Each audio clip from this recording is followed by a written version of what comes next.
atas, kemudian di bawahnya ada bahan-bahan makanan lain, itu kan kemungkinan akan lebih sering dibuka. Jadi kita hanya bisa menyimpan ASI itu sekitar 2 minggu. 2 minggu pada freezer lemari es yang 1 pintu.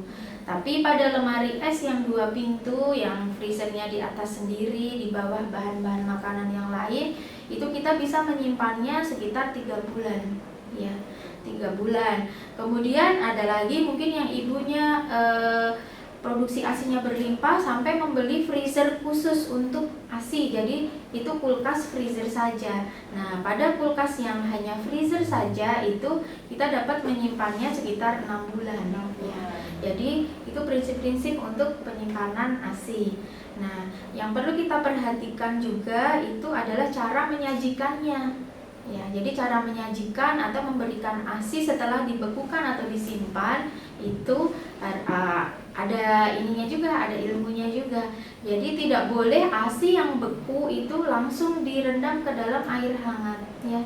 Jadi boleh diturunkan dulu di chiller atau di kulkas bawah sampai dengan mencair, kemudian direndam dalam air hangat atau ada alat untuk menghangatkan ASI yang elektrik. Nah, kemudian baru disajikan. Jadi kalau yang beku tidak boleh langsung direndam di air hangat karena akan merusak zat-zat gizi yang ada pada ASI. Ya, itu cara untuk mencairkannya. Kemudian setelah cair, kita akan memberikan ASI tersebut kepada bayi kita. Itu memang dari kami sebenarnya menghindari penggunaan DOT. Iya, DOT karena apa? Mungkin tahu?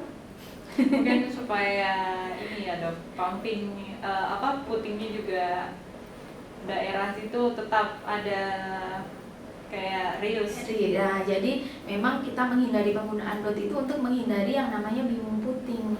Jadi bingung puting ini menjadi salah satu masalah pada ibu yang bekerja. Jadi yang ibu yang kadang pumping, kadang menyusui langsung. Nah, oleh karena itu kita sebenarnya menyarankan pemberian ASI kepada bayi itu dengan sendok atau dengan cup feeder atau dengan cangkir kecil. Nah, di situ akan menghindari bingung puting. Kenapa? Karena kalau bayi misalkan saat ditinggal mamanya bekerja, ibunya bekerja, dia pakai DOT, nanti pulang ibunya menetek langsung, itu ada beberapa kasus bayi tersebut menjadi bingung puting. Dia lebih menyukai diberikan DOT dibandingkan menghisap langsung puting ibunya.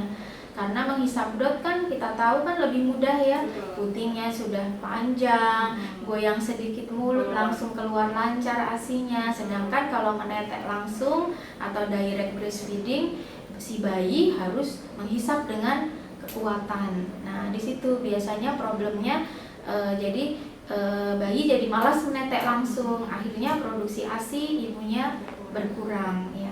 Nah, itu kemudian selain itu juga setelah pulang bekerja itu ibu harus lebih sering menyusui bayinya secara langsung. Itu juga yang akan meningkatkan produksi ASI. Jadi dengan sering disusui itu akan meningkatkan produksi ASI, terutama ketika bayi disusui pada malam hari atau tengah malam, dini hari, itu hormon prolaktin. Jadi hormon prolaktin ini hormon yang berpengaruh sekali pada produksi ASI. Itu bekerjanya titernya paling tinggi, itu kadarnya di tengah malam. Jadi diharapkan saat di rumah ibu menyusui lebih sering di malam hari agar produksi ASINya lebih berlimpah. Kemudian selain itu pada waktu bekerja itu ibu juga harus rutin memompa ASI atau memerah ASINya. Jadi mungkin banyak ibu-ibu yang mengeluh kalau ASINya produksinya agak sedikit setelah bekerja. Jadi kita harus evaluasi dulu bagaimana memerah di kantor atau di tempat bekerjanya, apakah sudah rutin atau hanya sesekali. Jadi tipsnya agar ibu tetap produksi ASINya lancar itu saat bekerja itu memerah ASI paling tidak setiap 3 jam sekali. Jadi dengan sering dikeluarkan ASINya, kemudian produksi lagi, keluarkan lagi, itu akan membuat apa ya namanya, lebih kontinu, jadi tetap menggantikan hisapan bayi saat di rumah begitu. Dok, apakah harus dibantu sama suplemen atau bagaimana? Suplemen ya, jadi suplemen atau ASI booster ini kan memang sekarang menjadi hal yang booming, menjadi industri tersendiri ya di kalangan ibu menyusui. Jadi menurut kami dari konselor laktasi sendiri itu ASI booster itu boleh diberikan, tapi yang terpenting bagi ibu menyusui adalah nutrisi yang cukup ya. Yang pertama, yang utama itu adalah nutrisi cukup dan bervariatif. Jadi jangan hanya berpikir kalau biar ASINya banyak hanya daun kelor dan daun katuk ya. Jadi bukan seperti itu, tapi kita sebagai ibu menyusui membutuhkan nutrisi yang lengkap dan bervariasi, mulai dari proteinnya, kemudian sayur-sayuran, buah-buahan itu tetap harus harus tercukupi. Diutamakan malah protein hewani, telur, ikan, daging, ayam, semua pokoknya harus tetap kita konsumsi.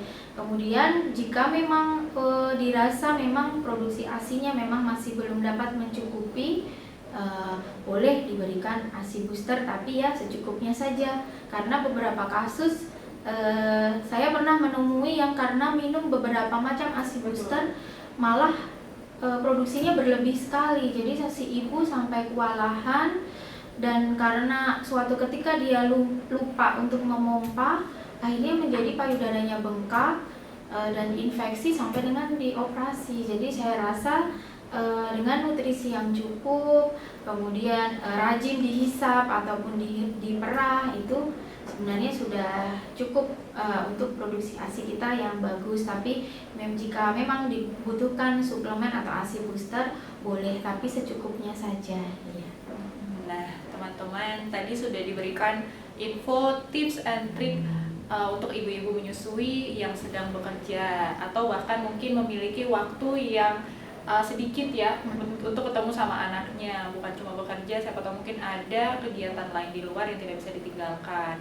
Berarti untuk sekarang tidak ada lagi alasan untuk ibu-ibu yang sedang menyusui anaknya itu harus berapa tahun? Sebenarnya anjuran kita kan ASI eksklusif sampai 6 bulan, itu artinya memberikan ASI saja ya, tanpa memberikan makanan atau cairan yang lain. Kemudian setelah 6 bulan ASI masih dilanjutkan sampai 2 tahun, bahkan lebih. Kalau sekarang itu lebih 2 tahun boleh ya. Tapi mulai 6 bulan ditambahkan dengan MPASI atau makanan pendamping ASI. Nah teman-teman, tadi sudah diberikan info sama dokter bahwa ASI eksklusif itu harus 6 bulan, karena kita tahu bahwa di Indonesia itu tidak sampai 6 bulan ya kalau orang bekerja itu cutinya. Jadi mungkin bisa dibantu tadi yang kata dokter, bisa di pumping mungkin ya dok, bisa dipompa, atau bisa diberikan cara yang sangat mudah pakai tangan, dan itu ada caranya sendiri. Bahkan untuk penyimpanannya juga sudah ada disediakan. Untuk sekarang mungkin teman-teman tidak susah lagi karena beberapa tempat atau wadahnya itu sudah tersedia di mana-mana ya, untuk penyimpanannya juga, dan bahkan sampai di pencairannya itu juga harus sesuai. Jika tidak sesuai mungkin akan merusak dari kualitas atau kuantitas yang ada di ASINya tersebut. Nah mungkin kepada teman-teman Hermina, sahabat Hermina, jika masih membutuhkan untuk masih kurang edukasi terkait ASI, mungkin bisa langsung ke Hermina Kendari bertemu sama Dokter Aulia. Mungkin Dokter Aulia bisa kasih jadwalnya dok? Untuk jadwalnya Senin, Selasa, Rabu, kemudian Jumat, Sabtu, dan Minggu. Jadi kecuali hari Kamis. Ya. Betul. Mungkin dokter selain di Hermina di mana lagi dok? Oh iya, jadi saya selain di Rumah Sakit Hermina Kendari, saya bertugas di BLUD Rumah Sakit Konawe dan juga di Klinik Wawa untuk praktek pribadinya. Baik, siap.